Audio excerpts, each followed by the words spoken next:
देवादिदेव 1008 श्री भगवान महावीर स्वामी की जय जय जय। अहिंसा परमो धर्म की जय जय जय। परम पूज आचार्य गुरुवर श्री विद्यासागर जी महाराज की जय जय जय। परम पूज्य महामना मुनिराज प्रमासागर जी महाराज की जय जय जय।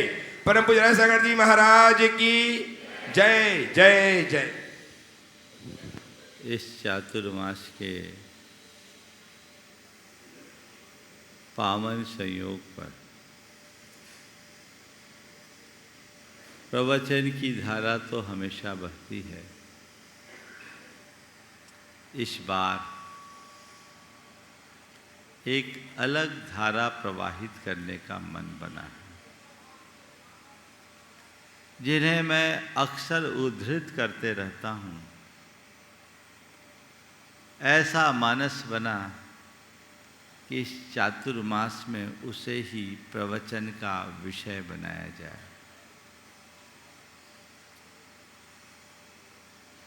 आप सब लोगों ने कुरल काव्य का नाम सुना होगा। कुरल काव्य मूलतः तमिल में लिखित एक संप्रदायातीत ग्रंथ है, जिसके रचयिता संत तिरुवल्लुवर हैं और विद्वानों के द्वारा किए गए खोज के अनुसार तिरुवल्लुवर आचार्य कुंद का ही एक नाम था। आचार्य कुंद मूलतः तमिल थे। उनकी रचना है जिसे तमिल के वेद के रूप में भी जाना जाता है और विश्व की सभी भाषाओं में जिसका अनुवाद है उसका नाम है कुरल काव्य। कुरल का अर्थ होता है दोहा। तमिल के दोहे को, मूल ग्रंथ का नाम है त्रिक्कुरल। संत तिरुवल्लुवर रचित ये त्रिक्कुरल एक ऐसा ग्रंथ है जिसमें कुल 108 आख्यान हैं और प्रत्येक अध्याय में कुल 10-10 छंद है और एक एक वाक्य हमारे जीवन का बहुत बड़ा बोध वाक्य है। ईश्वर की महिमा से इसकी शुरुआत हुई है और अपने जीवन के लिए आधारभूत सब प्रकार की बातों का इसमें समावेश है। हम प्रतिदिन एक एक अध्याय पर चर्चा करेंगे और अपने जीवन के निर्माण के कुछ सूत्र पाएंगे। आज बात ईश्वर की है और इस ग्रंथ की शुरुआत ईश्वर स्तुति से करते हुए भगवान आदिनाथ का स्मरण किया गया। इसका मूल तो तमिल में है। मैं संस्कृत और हिंदी अनुवाद का यथा प्रसंग प्रयोग करूंगा। संस्कृत में अनुष्टुप छंद में इसका प्रयोग है, हिंदी में दोहे के रूप में और गद्य के रूप में भी है। इन्होंने लिखा, अवर्णो वर्तते लोके शब्दानां प्रथमो यथा तथा आदि भगवान अस्ति पुराण पुरुषोत्तम। जैसे लोक में शब्दों में वर्णों में सबसे पहला वर्ण अ है, हम अ से वर्णमाला की शुरुआत करते हैं तो इस सृष्टि में आदिनाथ भगवान से सृष्टि की शुरुआत होती है। इससे पता लगता है कि इसके कर्ता जैन हैं। मैं अपनी बात को आगे करूं उसके पहले इसमें 2-3 श्लोक जिसमें जो शब्दों का प्रयोग है ये मुख्यतया जैन संस्कृति का ही शब्द है। जैसे मैंने कहा कि अ जिस प्रकार शब्द लोक का आदि वर्ण है, ठीक उसी प्रकार आदि भगवान पुराण पुरुषोत्तम आदि पुरुष हैं जो इस लोक के आदि पुरुष हैं। और फिर कहा यदि नो यजसे पादो सर्वज्ञ परमेष्टिन अखिलम तरहि वैदुष्यम मुधा ते शास्त्र कीर्तने। यदि तुम सर्वज्ञ परमेश्वर के चरणों की पूजा नहीं करते तो तुम्हारी सारी विद्वत्ता किस काम की। यहाँ दूसरा विशेषण सर्वज्ञ परमेष्टि का दिया और तीसरे क्रम में और स्पष्ट कर दिया, जैन तीर्थंकर जब विहार करते हैं तो उनके प्रत्येक चरणों पे कमल खिलते हैं, वे कमल विहारी होते हैं। और यही उल्लेख इन्होंने इस तीसरे छंद में किया कि वर्ते पावनौ पादौ स्वर्णाम्भोज विहारिणः अरण्यो हृदये यस्य स नूनम चिरमेधते। जो मनुष्य उस कमलगामी परमेश्वर के पवित्र चरणों की शरण लेता है वह जगत में दीर्घजीवी होकर सुख समृद्धि के साथ रहेगा। स्वर्ण कमल पर जिनके चरण रखे जाते हैं ये केवल तीर्थंकर ही हो सकता है। और इस महान ग्रंथ के प्रारंभ में आदिनाथ का स्मरण करके ये जो विशेषण दिए वो इस बात को प्रमाणित करता है कि इसके कर्ता संत तिरुवल्लुवर जैन निर्ग्रंथ आचार्य थे, जिन्हें आचार्य कुंद के अपर नाम के रूप में जाना जाता है। खैर जो भी हो, तमिल साहित्य के इतिहास को जब हम पलट कर देखते हैं तो पाते हैं कि आज भी जितना तमिल का प्राचीन साहित्य है उसका बहुभाग जैन साहित्य है। विद्वानों के कथनानुसार तो तमिल साहित्य से यदि जैन साहित्य को निकाल दिया जाए तो वहाँ साहित्य के नाम पर कुछ शेष बचेगा ही नहीं। एक समय था जब संपूर्ण तमिल में, आंध्रा में, केरला में जैनों का बाहुल्य था। कर्नाटक से लेकर केरल तक संपूर्ण दक्षिण भाग में जैन धर्म की ध्वज पताका फहराती थी और एक से एक महान महान आचार्य मुनि जो बड़े विद्वान थे वे अपनी साधना, तप, त्याग, संयम का पाठ पढ़ाते हुए हम सब के लिए महान महान ग्रंथों की रचना किए थे। आज उसमें से मैंने कुरल काव्य की बात की और आज ईश्वर के संबंध में मैं आप सबसे 4 बातें कहूँगा। बहुत अच्छी बात यहाँ कही गई है और ये बात हम सब के हृदय में भी बैठी भी है और बैठी रहनी चाहिए कि संसार से पार उतरने के लिए हमें भगवान की शरण लेना होगा, है ना। भगवान की शरण लिए बिना हम जीवन को पार नहीं लगा सकते। ये बहुत अच्छा वाक्य कहते हैं जिससे आज के प्रवचन की मैं शुरुआत करने जा रहा हूँ। लिखा है, केवल वे ही लोग दुखों से बच सकते हैं जो उस अद्वितीय पुरुष की शरण में आते हैं। केवल वे ही लोग दुखों से बच सकते हैं जो उस अद्वितीय पुरुष की शरण में आते हैं। भगवान की शरण में आना। 4 बातें आज आप सबसे कहूँगा। ऐसे तो इसका एक एक वाक्य पूरे एक एक प्रवचन का विषय है, पर आज मूलतः मैं इसी वाक्य को केंद्र बनाकर आप सबसे चर्चा करूँगा। केवल वे ही लोग दुखों से बच सकते हैं जो उस अद्वितीय पुरुष के शरण में आते हैं। इस वाक्य को हृदयंगम करो और अपने भीतर झांक कर देखो कि मेरे हृदय में भगवान का क्या स्थान है। मेरे हृदय में भगवान कहाँ है। भगवान को मानते हो? 4 बातें आज आप सबसे कहूँगा। जानो, मानो, ध्याओ, पाओ। भगवान को जानो, भगवान को मानो, भगवान को ध्याओ और भगवान को पाओ। जानते हो भगवान को? बोलो, क्या जानते हो भगवान को? भगवान कौन?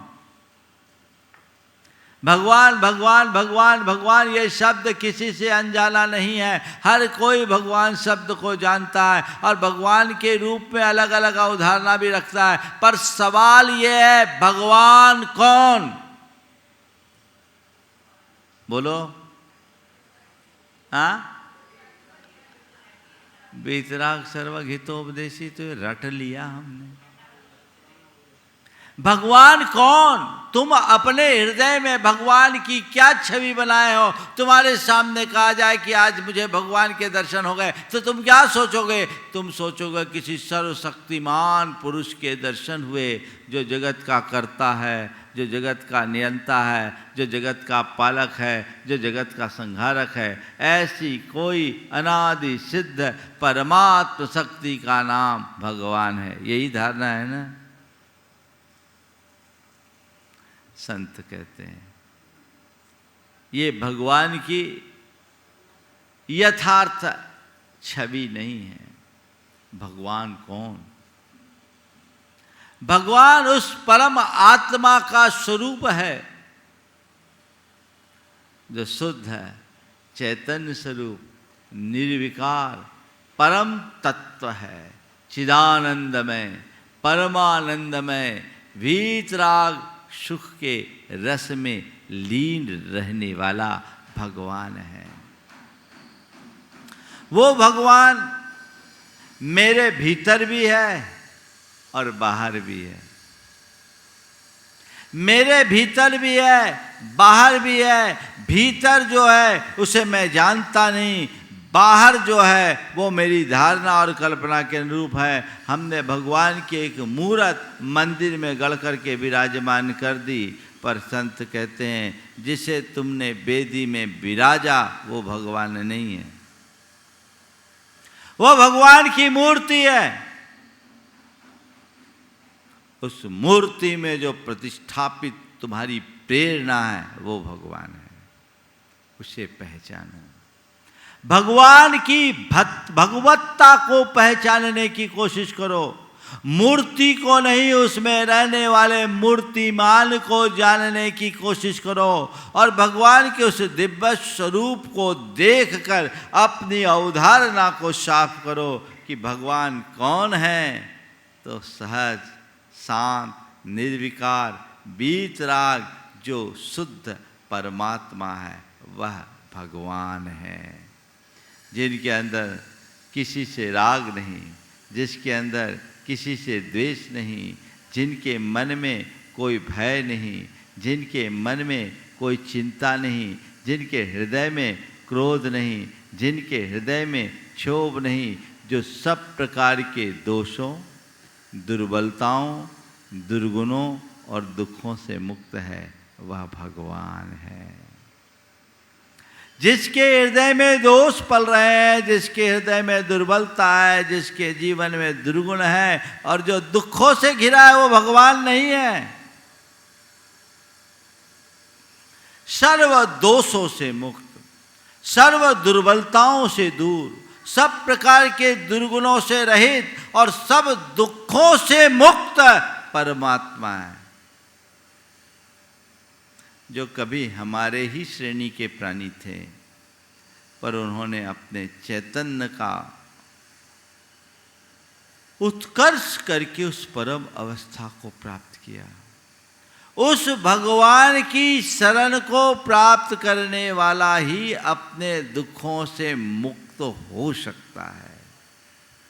इसका मतलब भगवान के चरण पकड़ लो, तुम दुखों से मुक्त हो जाओगे। पहले भगवान को पहचानोगे तब तो तुम भगवान की शरण में जाओगे।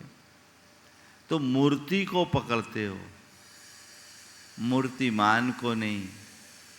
और तुम्हारा जो धर्म का भाव है वो भय और काम से प्रेरित है। तुम भय के कारण अपने मन की कामनाओं से प्रेरित होकर भगवान के चरणों में जाते हो। अब भगवान के चरणों में भी नहीं जाते, भगवान की मूर्ति के पास जाकर अपने हृदय की प्रार्थना उनसे करते हो, और वो प्रार्थना भी नहीं, अपने मन की इच्छा और कामना की पूर्ति के लिए उनके चरणों में जाते हो, उनसे कुछ याचना करते हो। मूर्ति में इतनी कोई सामर्थ्य नहीं कि वो तुम्हारी याचना की पूर्ति कर दे। कोई मूर्ति तुम्हारी किसी याचना की पूर्ति नहीं कर सकती। अगर मूर्ति को देखा जाए तो मूर्ति तो एक भौतिक वस्तु है, जड़ है, पुद्गल है। मूर्ति तुम्हारा उद्धार नहीं कर सकती। मूर्तिमान से तुम्हारा उद्धार होगा, भगवान से तुम्हारा उद्धार होगा। भगवान की शरण को ग्रहो तो महाराज भगवान ही हमारा उद्धार करेंगे। तो मंदिर में हम भगवान को विराजमान किस लिए किए? मूर्ति क्यों पधराए? इसलिए क्योंकि हमारी आँखों में एक अभ्यास बना हुआ है, वह है मूर्त को देखने का, और भगवान अमूर्त हैं। तो हमने मूर्त की एक प्रतिमा को गढ़ी, और इसलिए गढ़ी कि उस मूर्त को देखकर अमूर्त की प्रेरणा प्राप्त कर लें कि ये जो स्वरूप है, ये वीतराग स्वरूप है, ये हमारे जीवन का आदर्श है। और यदि हम इसे आत्मसात करते हैं तो सुनिश्चित तौर पर ये हमारे जीवनोत्कर्ष का आधार बनेगा।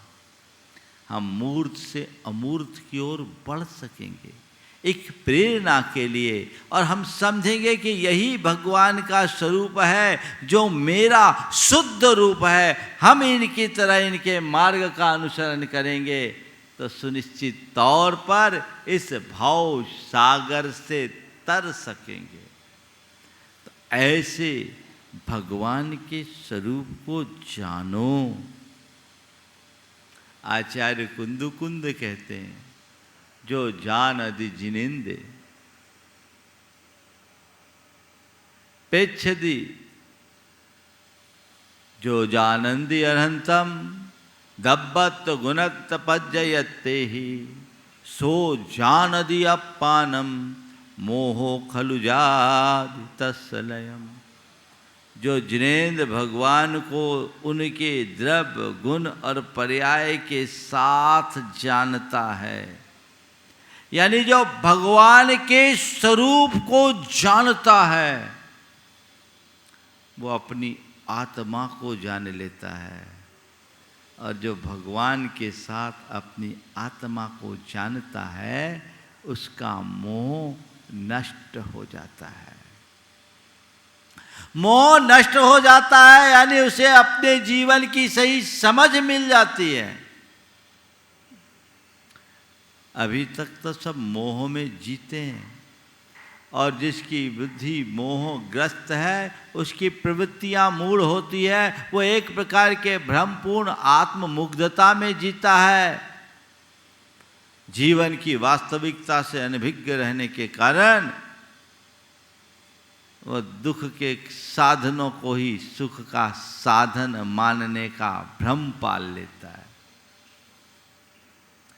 संत कहते हैं, भगवान को जानो, वह बीतराग रूप भगवान है, और सच्चे अर्थों में वह तुम्हारा ही अपना एक रूप है जो भीतर छिपा हुआ है, प्रकट नहीं है। उस भीतर छिपे हुए रूप को जब प्रकट करोगे तो तुम खुद भगवान हो जाओगे। लेकिन उसके लिए पहले तुम्हें जानना जरूरी है। मंदिर में जो मूर्त गढ़ी जाती है वो केवल इसीलिए कि तुम उन्हें देखकर अपने आप को पहचान सको, जिन दर्शन से निज दर्शन का भाव जगाओ। अभी तो हर व्यक्ति ने अपने अपनी कल्पना और धारणा के अनुरूप अलग अलग भगवान की मूरत गढ़ ली। वीतराग भगवान को भी लोग अलग अलग नजरिए से देखते हैं। मैं पुनः दोहराता हूँ, भगवान को पूजने वाला तर जाता है, मूर्ति को पूजने वाला यहीं रहता है। मूर्तिमान को पहचानो, उसकी शरण अंगीकार करो।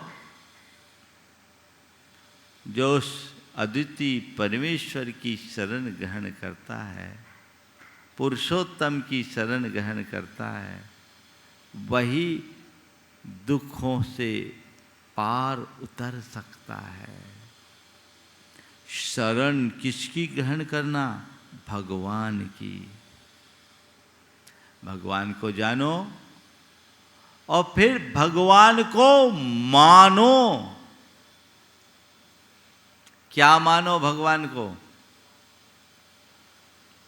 ये हमारे तरनहार है, ये हमें पार लगा देंगे, ये मेरे दुखों को मिटा देंगे। महाराज जी ने भी कहा कि जो केवल वे ही लोग दुखों से बच सकते हैं जो उस अद्वितीय पुरुष की शरण में आते हैं।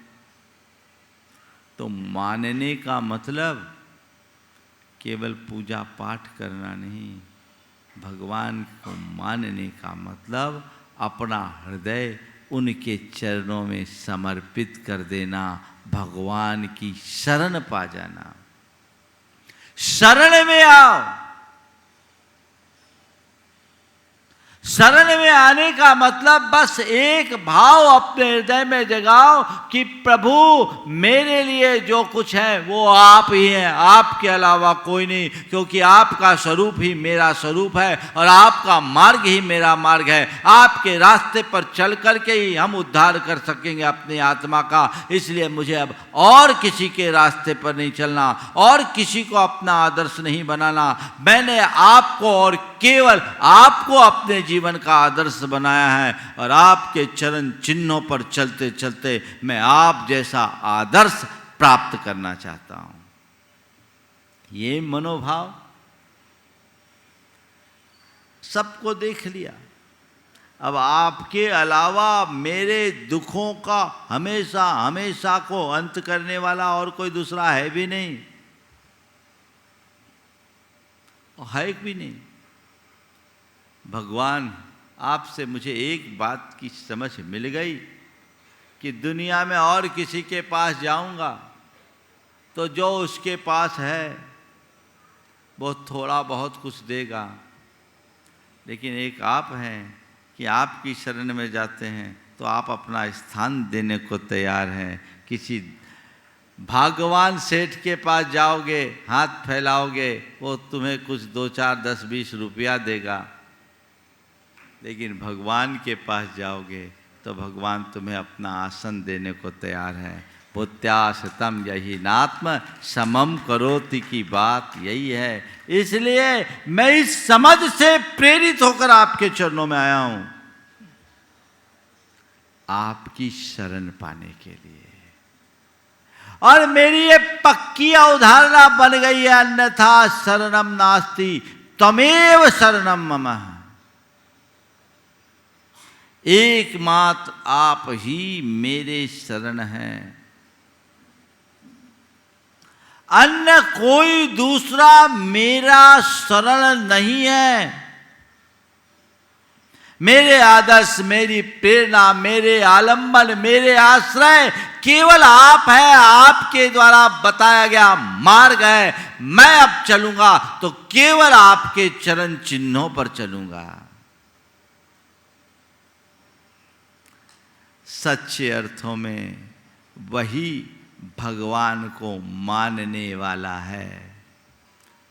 भगवान को मानने वाले भी 2 तरह के, एक वो है जो खूब भगवान की पूजा पाठ भक्ति करे पर भगवान के रास्ते पर न चले, और एक वो है भले पूजा पाठ भक्ति में कमी कर दे पर भगवान के रास्ते से रत्ती भर भी इधर उधर न हो। किसको अच्छा कहोगे? बोलो, हाँ? भगवान को मानने वाले को या भगवान की बात मानने वाले को? हाँ?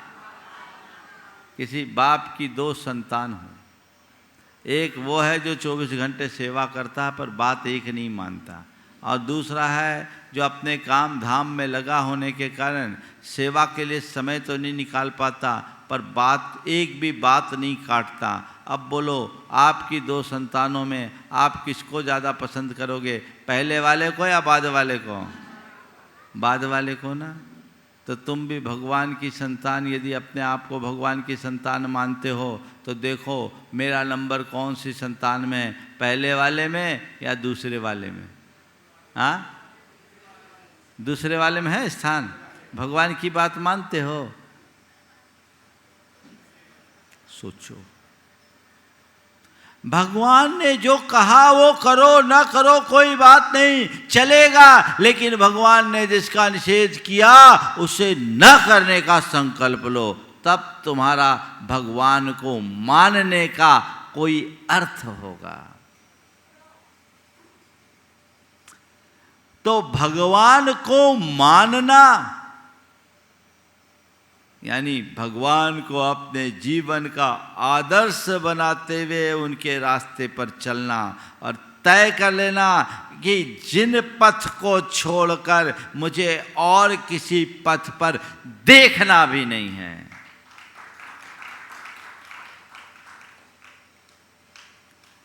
भगवान की शरण, ये भगवान के प्रति बढ़े हुए अनुराग की अभिव्यक्ति होगी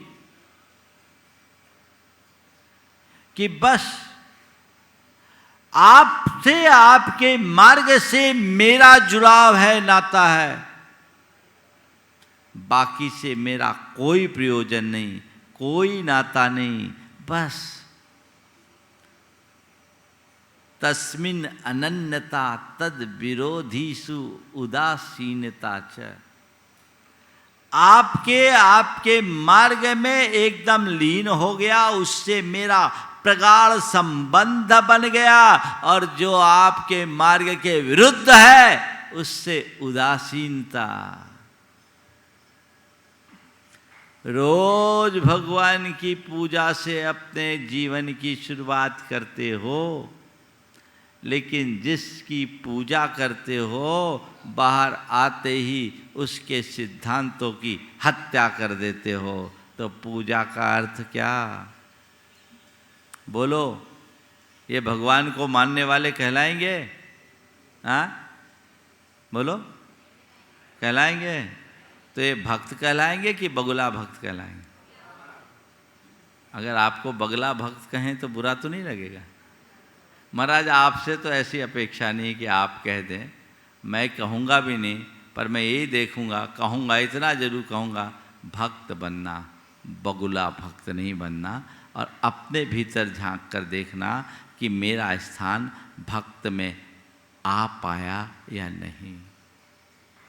एक आदर्श भक्त के रूप में मैं अपने आप को स्थापित कर पाया या नहीं? अगर कर लिया तो समझना मेरा जीवन तर सकता है, और नहीं किया तो यही संसार में फंसे रहना पड़ेगा।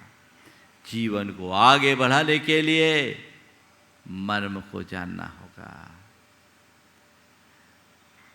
तो तस्मिन् अनन्यता तन विरोधीषु उदासीनता च, जो भगवान के मार्ग के विरुद्ध है, जो भगवान के उपदेशों के विरुद्ध है, जो पाप पूर्ण कार्य है, उनमें उदासीनता लाओ, उनसे दूरी रखो,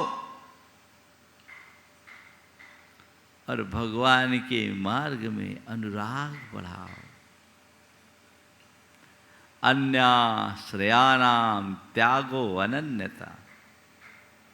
अन्य आश्रय आलम्बन को त्यागने का नाम ही अनन्यता है। बस एक आप ही मेरे लिए शरण हो, एक आप ही मेरे ठौर हो, मेरे जीवन में नहीं कोई और है।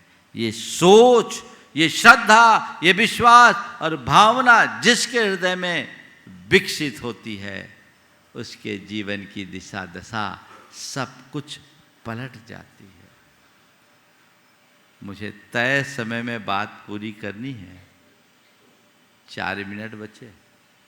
भगवान को जानो, भगवान को मानो। अंदर से टटोल कर देखना, मैं भगवान को मानता हूं या नहीं।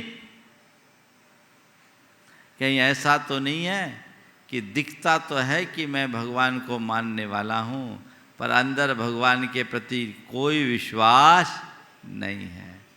तो उसे सुधारने की जरूरत है। फिर भगवान को ध्याओ, उनके इस वीतराग स्वरूप में अपने चित्त को लगाओ। बहुत कठिन होता है, दुनियादारी की बातें तो पल पल याद आती है, भगवान का नाम बहुत दुर्लभ। बहुत दुर्लभ। कितना पल है जो तुम भगवान को ध्यान में लगाते हो। आज आपको डर का प्रसंग आता है, कोई चिंता की बात आती, तब भगवान याद रखते हैं, उस समय आ जाते हैं। इसलिए भगवान आ जाओ, आप मेरा डर मिटा दो, मेरी चिंता मिटा दो, मेरा संकट निकाल दो। भगवान कहते ये सब कुछ होने वाला नहीं है। तो अगर मेरे को ठीक तरीके से ध्याता समझता तो तेरे ऊपर आए हुए संकट तुझे दिखते ही नहीं और संकट आते ही नहीं। आ भी जाते तो तू मेरी तरह फौलादी बनकर अपने संकटों को पार कर लेता। पर तेरी दुर्बलता ऐसी है कि तूने अपने आप को समझा नहीं। फौलादी बनना था, फरियादी बन कर के आ गया, और मेरे पास भी तू याचक बनकर आता। मुझे हंसी आती।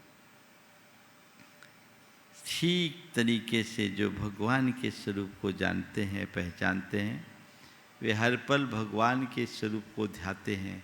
यानी उस वीतराग स्वरूप का चिंतन करे, उनके गुणों का स्मरण करे, उस तरफ अपनी दृष्टि को हमेशा बनाए रखने की भावना भाए। बस भगवान आपकी शरण में आया हूँ और आपने मुझे मेरे स्वरूप का आभास करा दिया। आपने मुझे बता दिया कि आखिरकार मुझ में और आप में कोई अंतर नहीं है। जो अंतर है अब वो आपके महात्म्य से दूर हो जाएगा, क्योंकि मेरे अंदर आत्मदृष्टि प्रकट हो गई है। ये प्रकट हो जाए तो भगवान को पाने में कोई कठिनाई नहीं है।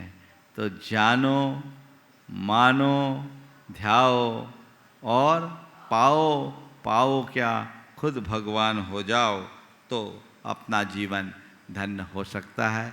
आज से कुरल काव्य की जो मैंने चर्चा की, हर व्यक्ति के घर में ये कुरल काव्य होना चाहिए। ये एक ऐसा ग्रंथ है जिसे खोल कर किसी पन्ने में कहीं उंगली रखो, जो वाक्य मिलेगा वो जीवन का एक बहुत बड़ा बोध वाक्य मिलेगा। इसीलिए मैंने इस बार प्रवचन का विषय से बनाया। भारतीय ज्ञानपीठ से प्रकाशित है, तिरुक्कुरल के नाम से। तिरुक्कुरल के नाम से आप इसको मंगाएं। आप ज़रूर अपने घर में रखें, पढ़ें। ऑनलाइन भी शायद उपलब्ध हो। इसे आप पढ़ें और लोगों को पढ़ने की प्रेरणा दें। ये अद्भुत कृति है और प्रतिदिन एक एक प्रसंग पर मैं चर्चा करूँगा। हो सकता है कुछ अध्यायों में एक से अधिक दिन की भी चर्चा हो। जैसे आज का ही प्रसंग है, मैं पूरा नहीं कर पाया हूँ। आगे जैसा योग बनेगा वैसा आप सबको लाभ मिलेगा। इसी तरह आप, ये ऐसे जीवन निर्माण सूत्र हैं जो हर व्यक्ति के जीवन की ज़रूरतों को पूर्ति करती है, और हम अपने जीवन को आगे बढ़ाने में समर्थ बन सकते हैं। समय आप सबका हो गया, यहीं पर विराम। बोलिए परम पूज्य आचार्य गुरुवर श्री विद्यासागर जी महाराज।